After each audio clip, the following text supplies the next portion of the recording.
It's Guido coming at you with a Tactics Talk. Welcome back. Thanks for tuning in. Hope you have a good day.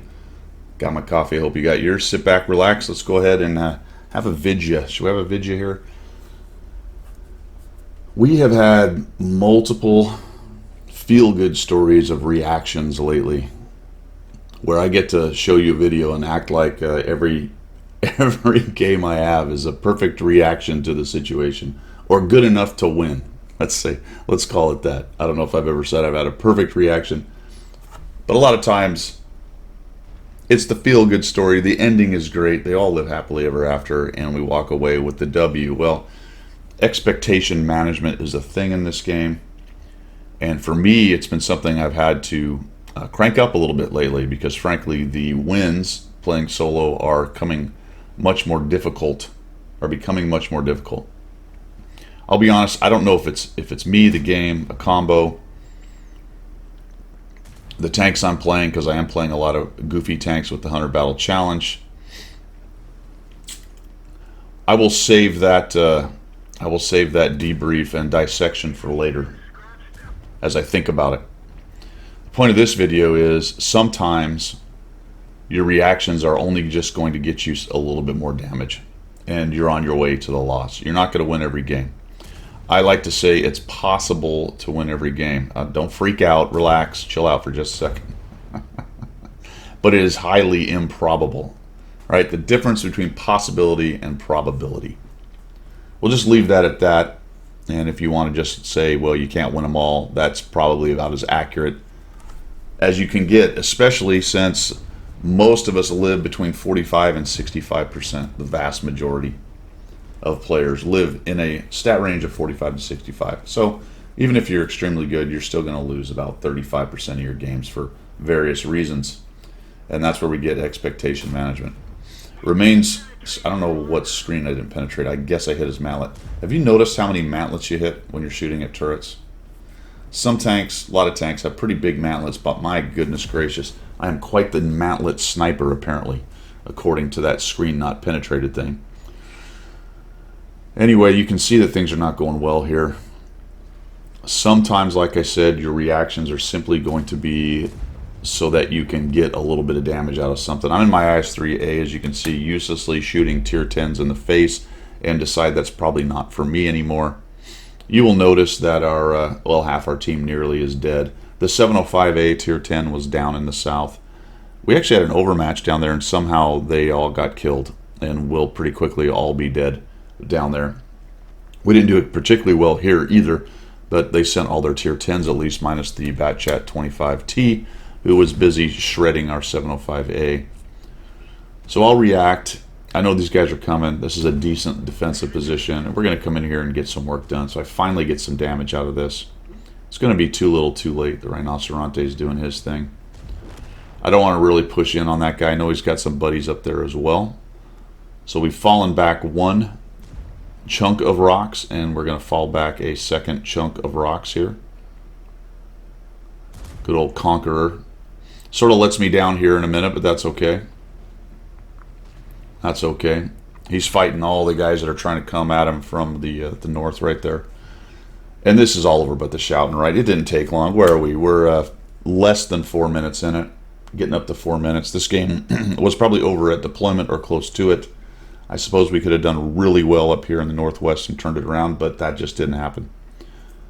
So that's part of why I wanted to talk about this today. Even though I am reacting locally to what's going on as best I can, this is not going to turn this game around.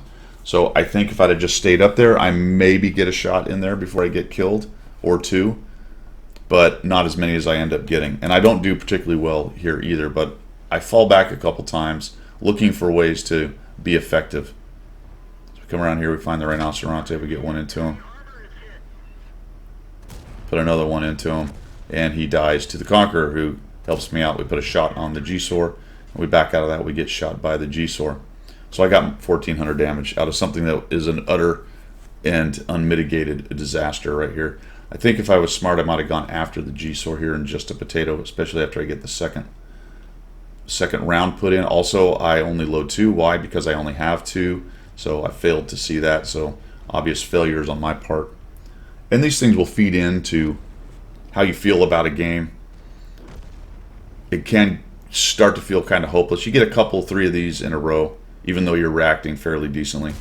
Why did I shoot a 705A? This is what I was talking about. I should have, as I saw them win, just spin around and go at whatever's down here, because it's probably going to be something I can get a shot on. And I'm going to end up getting killed here. I can't even get my gun on this dude. And we die. Along with the rest of the team, it is a 15-3 Rompel Stomp.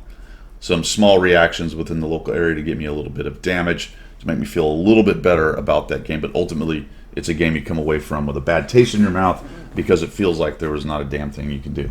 Bottom tier in a tier 10 battle within a tier 8, and a team that just sucks badly, to include yourself sometimes.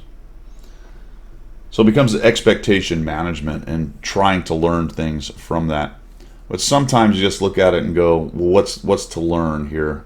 I think the smallest, or maybe even the best, which is a small thing, let's put it that way, was I might have been able to get a few more hit points out of the going down the hill right there towards the 122 and the G-Sword. Vice trying to take on their heavily armored 705A and the rest of this crowd that's coming around. Plus, that's a lot of guns. You're not going to last long going after them. There's maybe 2 or 3 over here. But what is that? Another shot or 2? So, okay, that's a takeaway that I can take from this battle. I could have done that little thing a little bit better. If I had gone down to the south, would it have changed things? I don't think so. I think I went to the right place. There just really wasn't a way to pull this one from the brink. And the brink was quick. This car just went off like Thelma and Louise. All right, this team was off the cliff like Thelma and Louise, and we were already airborne before anyone went, oh, this is bad. I don't know why Thelma and Louise came in. You know, we're talking about they're just flying. They've just driven their car off the cliff. It's all gone pear-shaped, and they're gone. All right, that's this game about 30 seconds in. But you got to learn to manage that mentally and gameplay-wise. In my coaching recently, I've had these discussions quite a few times. There's a lot of people that are sitting at the 1,000 to 1,500 win 8 area are trying to figure out mentally what to do with this, because they know that they're starting to get a little bit better.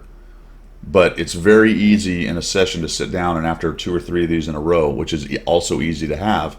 We never remember the 2 or 3 good ones in a row, right? But 2 or 3 of these in a row, your mental state can immediately go into the crapper, right? Right into file 13. So you've got to learn how to manage that. Either be able to pull yourself out of it and not let it get you down, or walk away from it for a bit, go do something else, maybe even just turn the game off for a day. You know, I'm not a very good wargaming shill by telling you to turn it off, but I can't recommend that enough, actually, if it's really starting to irritate you and things are going poorly. You could possibly sit there and pull it back from the brink. I actually had a long discussion recently with a friend as well about gambling in the same vein. Doubling up to catch up is kind of the idea there, right? Oh, I've had 3 bad games. I'm just going to double down. Surely things will turn around. And then it's 5. And then you have a good one, and then it's another 4. Your stats are on the way down. Your mental state is on the way down. And it's probably best just to move on, to be honest. Probably best just to move on. This is a very streaky game. It is an RNG-based game.